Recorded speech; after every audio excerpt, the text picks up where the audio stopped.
Bonjour à tous les amis, mes frères et sœurs. J'espère que vous êtes en vacances, que vous passez des bons moments. On est en vacances, mais on est avec Dieu toujours. Hein. C'est pas parce qu'on est en vacances, dans le repos, qu'on doit tout oublier, comme dans la chanson. Vacances, j'oublie tout. Sauf le Seigneur, sauf le Seigneur. Alors mes amis, aujourd'hui on va parler un petit peu de ce qui se passe dans le monde, ce qui se passe aujourd'hui sur la terre. Et on sait ô combien il se passe des choses souvent terribles, hein, de plus en plus, hein, ça va crescendo. Alors c'est une vidéo très importante que je vous recommande d'écouter jusqu'au bout pour comprendre un petit peu tout le pourquoi de toutes ces choses. Hein. Alors on sait que dès le commencement, Dieu a donné une ligne de conduite à tenir, et comme nous le savons, en bon père pour ses enfants, eh bien, le Seigneur nous indique ce qu'il convient de faire et de ne pas faire. Hein. Il nous donne les choses du bien et du mal pour qu'on puisse en discerner le bon du mauvais, justement. Hein. Mais depuis le début, depuis le commencement, depuis Adam et Ève, il a donné le choix. Il a donné le choix. Et on sait que l'homme, dès le départ, n'a pas fait les bons choix. Alors, si on ne respecte pas, évidemment, si on se fiche des conseils que l'on nous donne, qu'un bon père nous donne pour notre bien, hein, parce que tout ce que fait un bon père pour ses enfants, c'est pour notre bien, c'est pour nous éviter des désagréments, des accidents. Voilà, si étant enfant, votre père, il vous voit courir et il vous dit ne t'approche pas du bord de la falaise. C'est parce qu'il a peur que vous tombiez et que ce soit fatal, hein, que la chute pourrait être mortelle. Donc, tout ce que notre Père nous donne depuis le commencement, c'est pour notre bien et pour nous diriger donc dans la bonne voie. Donc, on sait que dès le départ, eh bien, l'homme, il n'en fait qu'à sa tête, hein, et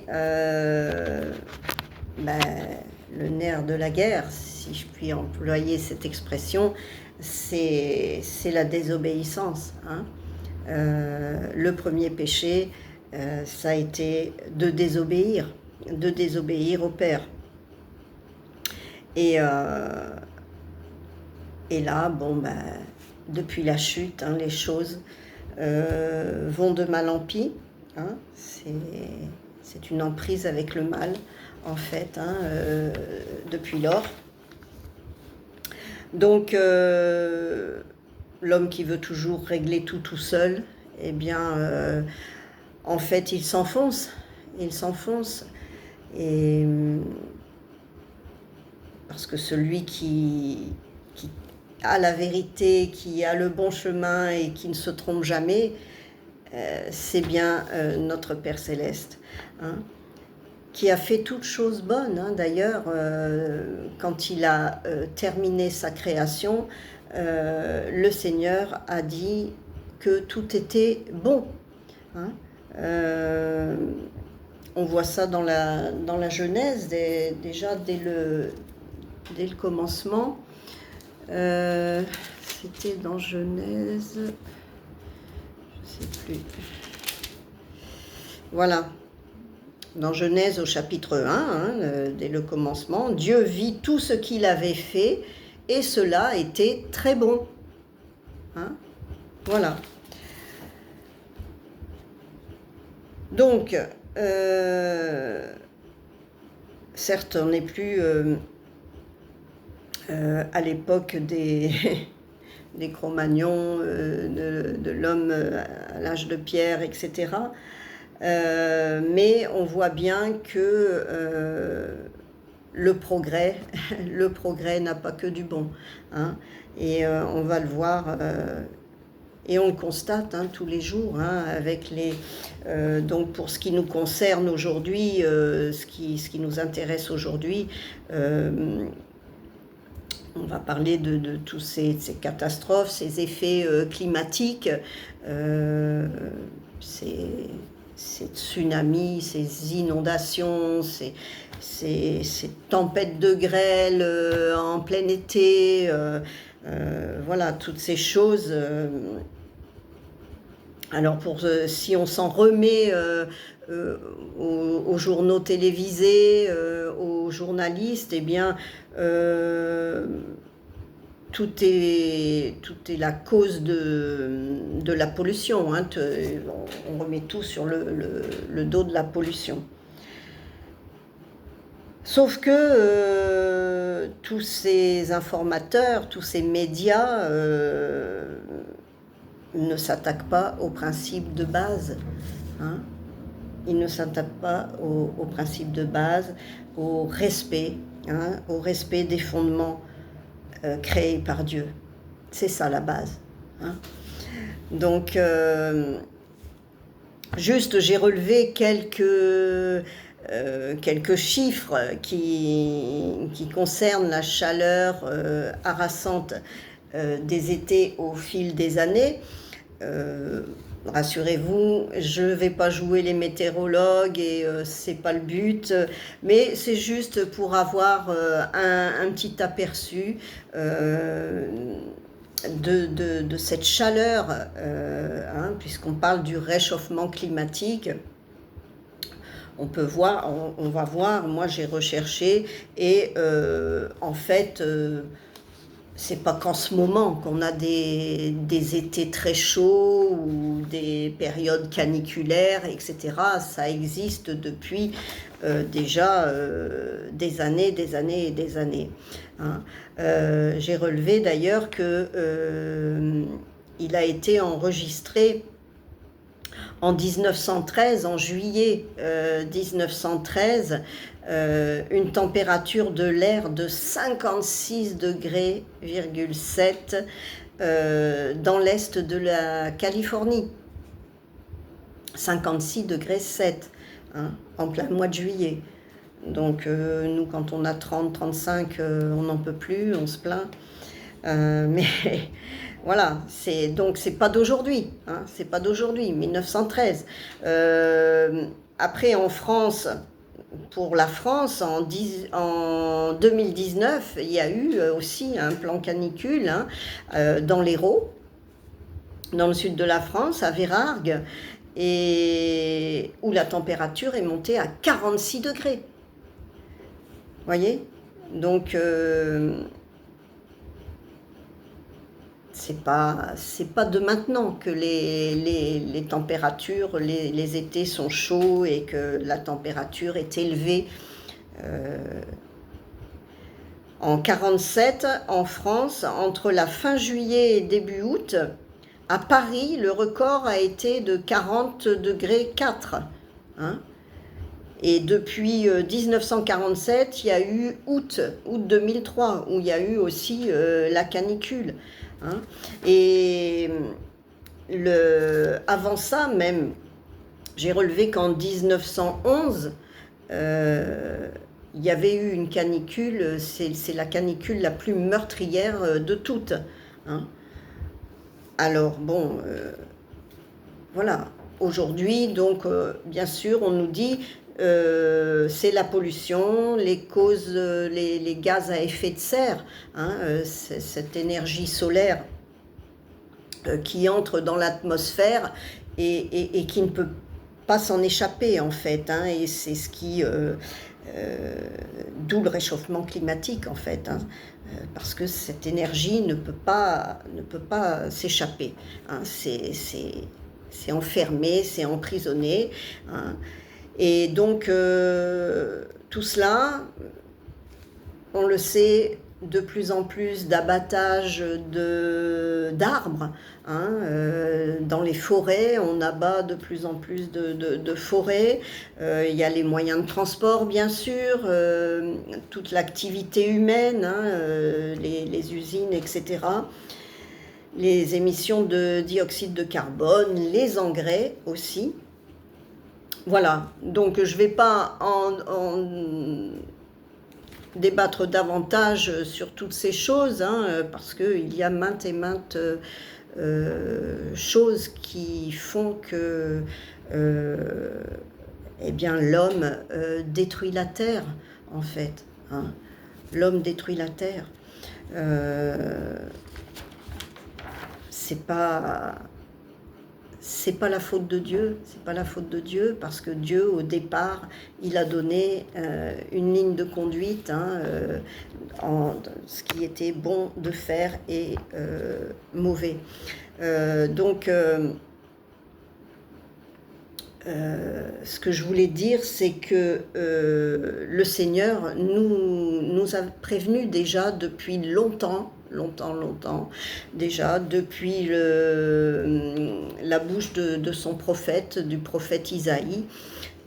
Il a parlé et il nous a averti que bien la terre subirait de gros dommages, hein, qu'il y aurait beaucoup de dégâts sur la terre et que beaucoup d'hommes périront, hein, suite à ces dégradations, à tout. La terre est abîmée, hein, la terre est abîmée. Donc, je vais voir, j'avais relevé, donc je vais vous lire, hein, je vais vous lire ce que le Seigneur, la prophétie, hein, qui est donnée, en fait, parce que c'est une prophétie, hein, tout ça, on va le retrouver aussi dans l'Apocalypse, hein. Donc, le prophète Isaïe a parlé, et donc quelque part c'est un jugement, hein. Tout ce qui se passe en ce moment, c'est un jugement de Dieu, parce que l'homme a été averti et l'homme n'a pas écouté, l'homme n'écoute pas, hein. Il se bouche les oreilles et il fait à sa tête, il fait ce qu'il veut, hein. Comme depuis le départ, hein, l'homme fait ce qu'il veut. Donc je vais vous lire, c'est au chapitre 24 du livre d'Isaïe. Je ne sais pas si j'avais pas noté les... Excusez-moi. Voilà, oui. Isaïe au chapitre 24, à partir du verset 3. Dévastée, dévastée sera la terre, elle sera pillée, pillée, car Yahvé a prononcé cette parole. La terre est en deuil, elle dépérit, le monde s'étiole, il dépérit. L'élite du peuple de la terre s'étiole. La terre est profanée sous les pieds de ses habitants, car ils ont transgressé les lois. On en revient toujours. C'est la base, c'est le socle. Les lois de Dieu, les fondements, ces commandements, hein, qui ont été inscrits, donnés et inscrits sur la pierre pour toujours et éternellement, hein. Ils ont transgressé les lois, violé le décret, rompu l'alliance éternelle. L'homme a rompu l'alliance éternelle. C'est pourquoi La malédiction a dévoré la terre, et ses habitants en subissent la peine. C'est logique. C'est logique. C'est pourquoi les habitants de la terre ont été consumés, et il ne reste que peu d'hommes. Combien d'hommes sont morts dans ces tsunamis, ces inondations, ces tempêtes, enfin tous les accidents qui peuvent subvenir de plus en plus, hein, ça va crescendo. Hein. Donc il faut, mes amis, il faut vraiment s'attaquer au socle, revenir aux racines, hein, et s'attacher au cep. Hein. Le cep, c'est le Seigneur, hein, c'est ce fondement solide, hein, qui, si on s'attache à lui, eh bien, on ne chancellera pas. On ne chancellera pas. Il faut s'attaquer à la racine, hein, parce que tous les petits remèdes, dire bon bah oui, on nous donne des conseils, hein. Ah oui, on nous donne des conseils, des interdictions à la télévision, on nous dit n'arrosez pas votre jardin, hein, ne mettez pas d'eau dans votre piscine, hein, ceux qui ont des piscines, faites pas ci, faites pas ça. Voilà, aujourd'hui, on nous serre la vis de tous les côtés parce que bah, tout part en vrille, si je puis dire, et puis ben, on ne sait plus quoi faire. Il faut des restrictions de tous les côtés, il faut, mais on ne se dirige pas à la source, hein, et c'est à la source qu'il faut revenir. Hein. Je vais vous lire aussi donc Isaïe au chapitre 24, au verset, à partir du verset 18. Oui, les vannes d'en haut se sont ouvertes. Les vannes d'en haut se sont ouvertes. Les fondements de la terre ont tremblé. Un brisement, la terre s'est brisée. Un sursaut, la terre a sursauté. Un vacillement, la terre a vacillé. La terre va chanceler. Chanceler comme l'ivrogne. Elle sera ébranlée comme une hutte. Son crime pèsera sur elle. Elle tombera et ne se relèvera plus.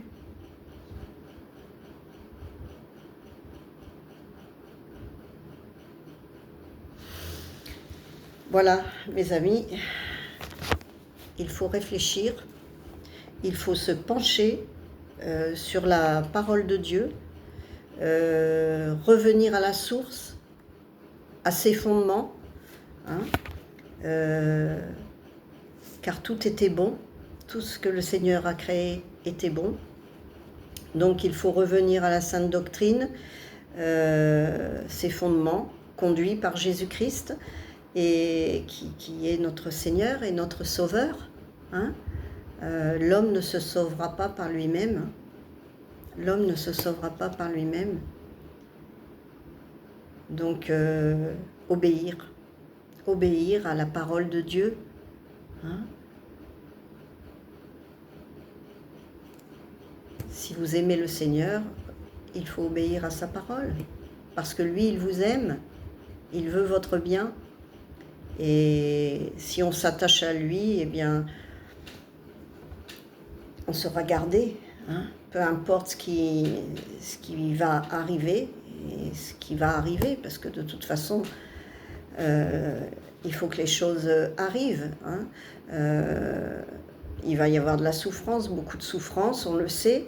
Hein. Ce sont les douleurs de l'enfantement qui commencent. Hein. Je ne voulais pas parler de ça, des douleurs de l'enfantement, mais finalement ça me vient Là, ça me revient à l'esprit. Mais parce que oui, pourquoi on va souffrir? Ben, on souffre des... Vous savez, la malédiction, elle vient de... C'est la conséquence de nos actes. Hein. C'est la conséquence de nos actes. Et donc, il faut que ça se fasse, il faut que ça passe, hein, pour que le monde renaisse. Hein. Il faut déjà détruire toutes ces choses mauvaises et